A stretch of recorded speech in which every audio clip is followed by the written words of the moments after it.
Greetings for the day. Dear friends, today we are going to study or deliberate on one of the ESG-BRSR report, that is the emission intensity reduction under the Principle 6 of Business Responsibility Sustainability Report. Now under Principle 6 of BRSR report, it says that respect and make efforts to protect and restore the environment.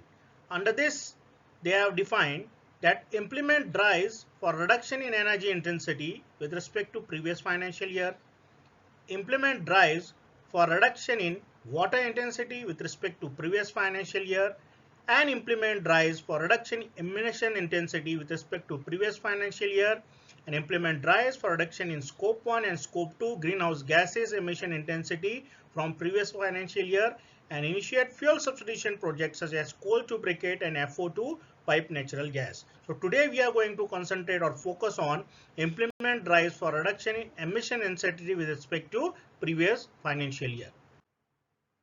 Now under the Principle 6 essential indicators, this is the format which the CB has given under the BRSR report.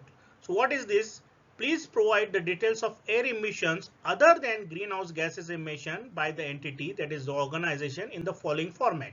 So this is the format, and it shows the various parameters like oxides of nitrogen, you have to report in ppm, then oxides of sulfur, you have to report into kg per day, then particulate matter pm, you have to report in milligrams per nm cube, then persistent organic pollutants, also called POP, you have to report in milligrams per nm cube.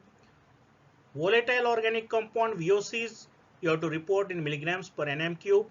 Hazardous pollutants HAP, you have to report in milligrams per nm cube, or others, if at all from the above, you can report it. You have to report this for the current financial year and previous financial year. But I will like to here mention that after mentioning these units, you have to again convert these units into metric tons, and then you have to calculate the emission intensity. As you know that how to calculate the emission intensity, you have to give the summation and divide it by the turnover of that company in that financial year, then you will get the emission intensity. Now under this leadership indicator, it says that if the entity has undertaken any specific initiatives or used innovative technologies or solutions to improve resource efficiency or reduce impact due to emission, effluent discharge, waste generation, then you have to provide the details of the same and as well as the outcome of such initiative. Now let us see one by one the parameters. First is the oxides of sulfur emission control and reduction.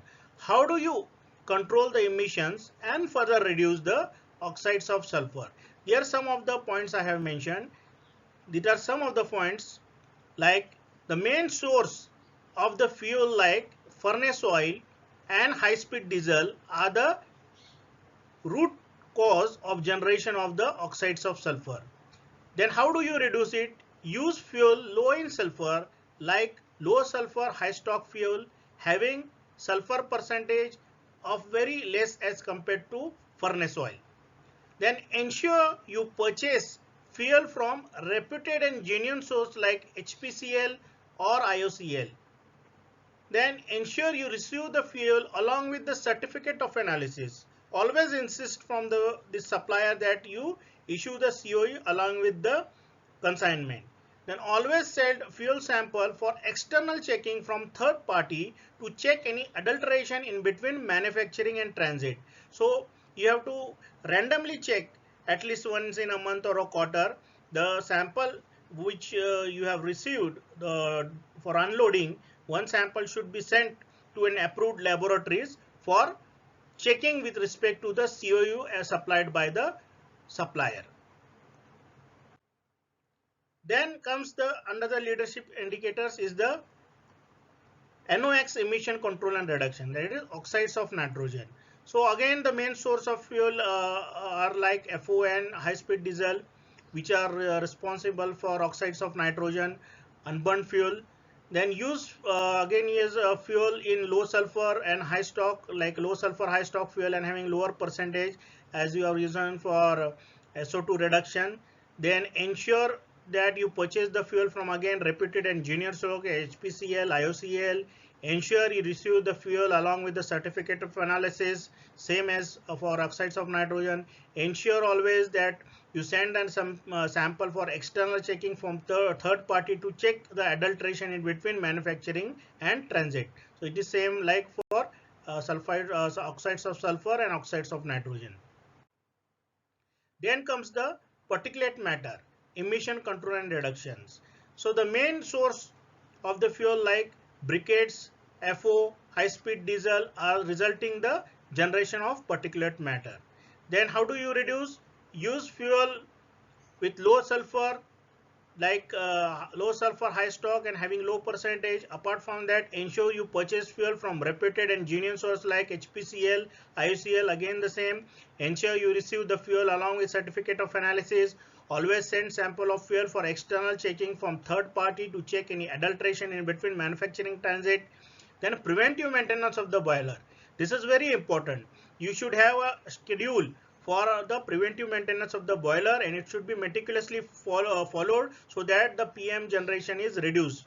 Then another source of reduction of PM is the preventive maintenance of air pollution control equipment like bag filter or cyclone. This is the heart of the prevention of particulate matter.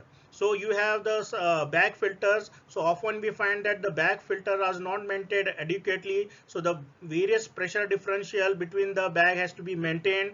Preventive maintenance of the bag filter has to be carried. Similarly, the cyclone has to be properly maintained. So if you maintain properly this APC, then air pollution control, then you will definitely get good results in reduction of particulate matter. Then again, analysis of the fuel gases from the pollution control approved laboratories.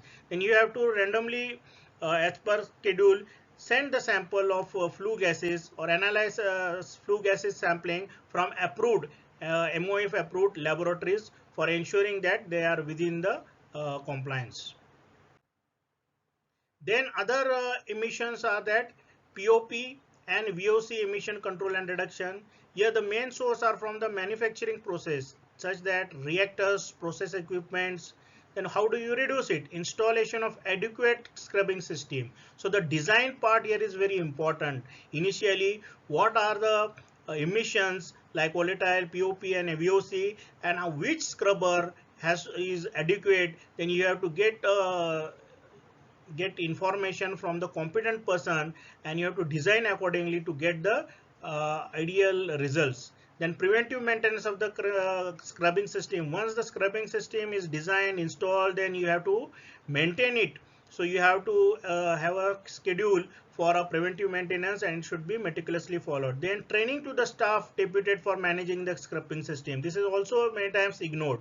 So whichever is the manufacturing deployed staff for the scrubbing system, that should be trained so that they are well maintained. Then online monitoring system. This is now insisting by the pollution control board. So they have online monitoring system. This you can install, so you can get the virtual data, online data, and based on that you can have a real monitoring, and you can devise the preventive measures. Then analysis of the stack gases from pollution control approved laboratories. And again, like others, you have to frequently send the samples of your stack from to analyze from the MOF approved lab to monitor and to evaluate the results.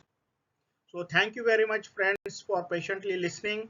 So I request you to view my channel and also subscribe my channel. Thank you very much.